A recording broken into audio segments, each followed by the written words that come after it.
welcome to Explore Careers with WITGRITFIT.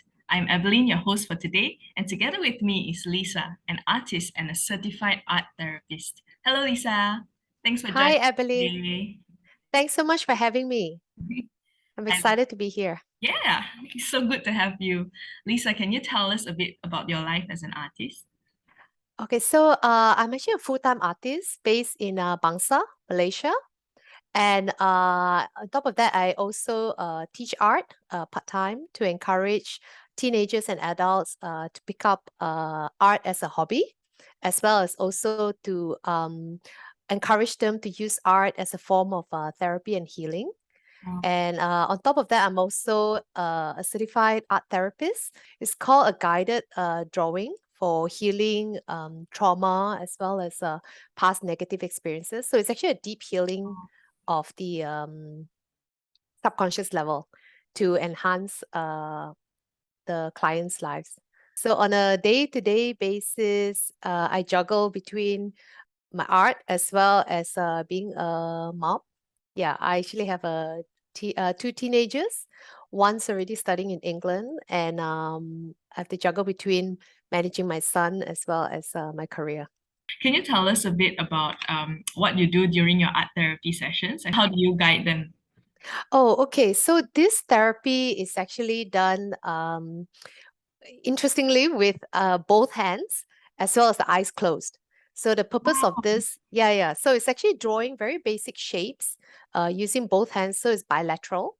And the purpose of closing the eyes is actually to bypass our rational thinking, to get to a deeper level, so that we can reach perhaps certain repressed memories or repressed feelings. Yeah, because when we experience negative experience, sometimes it's actually the energy is still stored in our bodies. So the purpose of the therapy is actually to help to trace these blocked energy basically and help to release them so that it makes space for more positive events in our lives. Wow. Yeah. So I've helped different clients, some like trauma from robbery, like, with multiple slashes on the body to get through that trauma. And then some from like relationship issues, or I've even helped two teenagers who have anxiety about their exams. And also from the prolonged lockdown and isolation at home. So yeah, so different issues. So it's been very interesting. Wow, Yeah. it's amazing. How often do you paint? Oh, not every day. Yeah. I try to paint as often as possible. Because I do commission work as well. So yeah, if it's a commission work and there's a deadline, then usually I'll be painting every day. Yeah, but otherwise, for my own art, maybe 2, 3 times a week.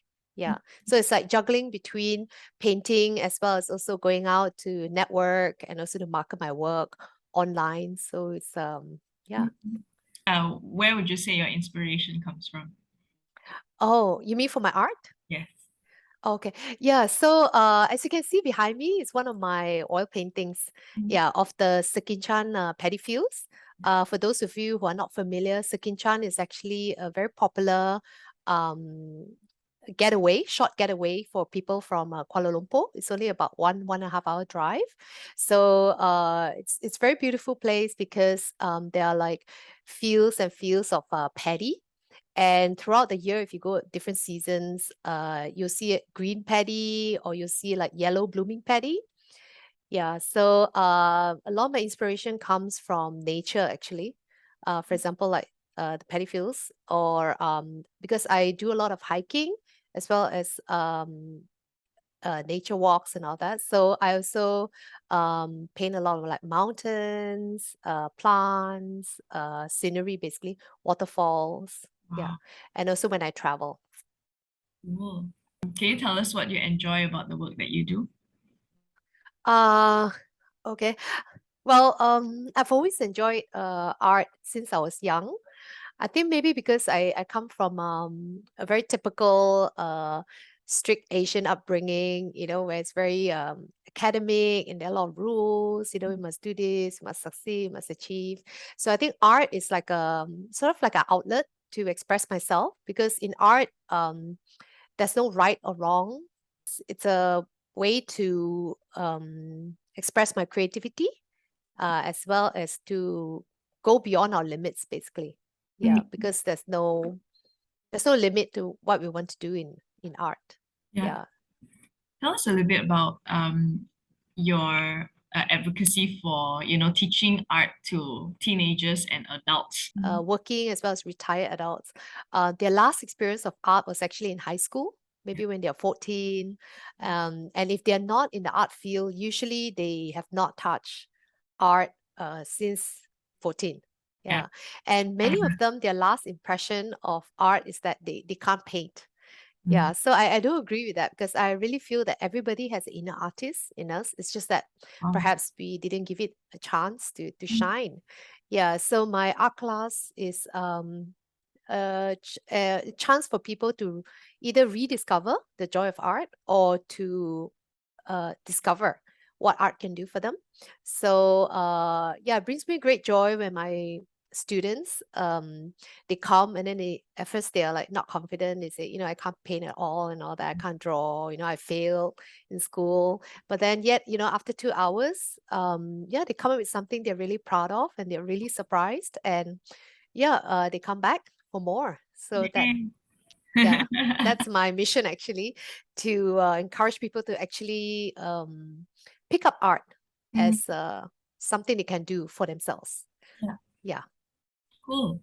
So, Lisa, you were a lawyer and now you're an artist. Can you tell us about your career journey and what made you switch from law to art? Okay. As I mentioned just now, I actually wanted to pursue art. But then because I come from Asian upbringing, so my parents being practical, they said it's better to pick up like a profession, like a professional job. So I ended up doing law, and I practiced for a few years when I graduated. And then after that, I also did a few other things. I organized business conferences, and I also opened a restaurant for 2 years. Wow. And finally, I got married and had kids, and then I stopped work. And then when my kids got older, I had more free time on my hand. Then I was like, hey, this is a good time to pick up my interest in art again. So I started learning from different local teachers, specialist teachers, like they specialize in watercolor or oil color. Yeah, then I pick up different skills from different teachers. And then I was in this art school in a local art school, where every 2 years they organize exhibition for their students. So that I participated and I entered like 2 paintings, and I think that was in maybe 2016. Yeah, and yeah, I managed to sell both my paintings. That's when I realized, hey, maybe I want to do this more seriously, and then because people want to buy my art. So that's why I started yeah, participating in more group exhibitions. And last year I actually held a solo exhibition in Singapore, and my paintings are still there. What would you say are some of the challenges you faced during that transition? One thing was actually having a confidence in my art. Yeah. Because like my father said, art is very subjective. So what if people don't like your art? Who's gonna buy your art? So there's always this lingering question in my mind, like, the art that I produce, will it be well received? So this is one of the mental challenges of being an artist. So it's about developing our art and coming up with something like a signature style that we are known for. So that's something I'm still working on. Yeah. Yeah, I guess also because I did not go to a formal art school. So it's about picking up the required skills, equip myself with the required skills to become an artist. Yeah. Yeah. And you mentioned earlier that your dad said, what if people don't like your art? How do you overcome these mental challenges? A lot of it is having to become your own motivational coach. Yeah, and it's great that to actually have the family support. So actually, I have the full support of my parents.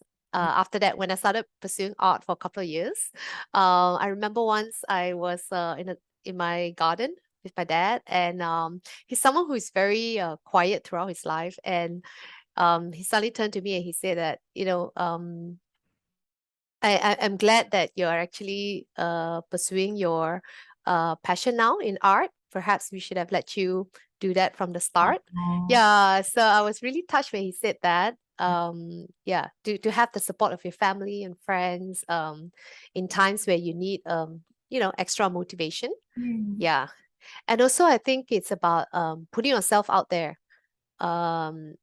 Just uh, get your work on social media and get feedback, and talk to many artists and also galleries, to get feedback of your paintings, what they think about it, how the market would receive it. So yeah. so what would you say are the important skills or attributes required to do what you do today?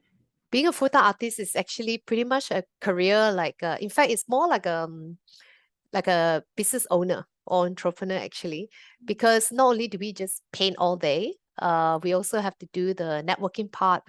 Also have to go out and meet people. We have to meet Yeah. potential buyers. We have to meet galleries. We have to meet like people in the auction houses, different people. So it's a lot about also thinking about the story, how we're able to express the story behind our paintings so Mm, that people can understand where we're coming from, where's our inspiration. So there are a lot of other skills besides just being able to paint well. Yeah, being able to actually share it uh, to, as many people as possible. That's also one of the important attributes.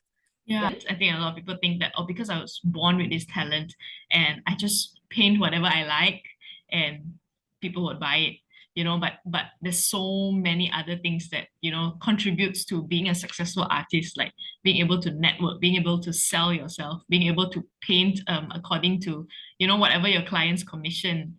Tell us how all of your past experience, even as a lawyer and conference organizer and business owner, contribute to your life as an artist today?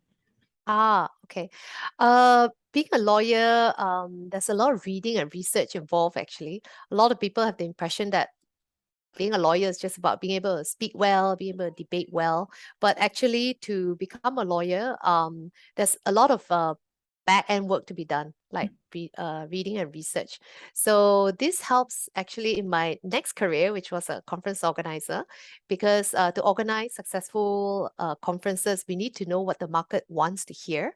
We need to know what kind of topics, what kind of speakers they want to listen to. So that helped me in my next career to do to do that. We actually make a lot of like cold calls to different companies to find out from their top management what do they want to hear, what are the pressing issues concerning them with their business, and who they want to hear from, who are the industry leaders they want to get tips from.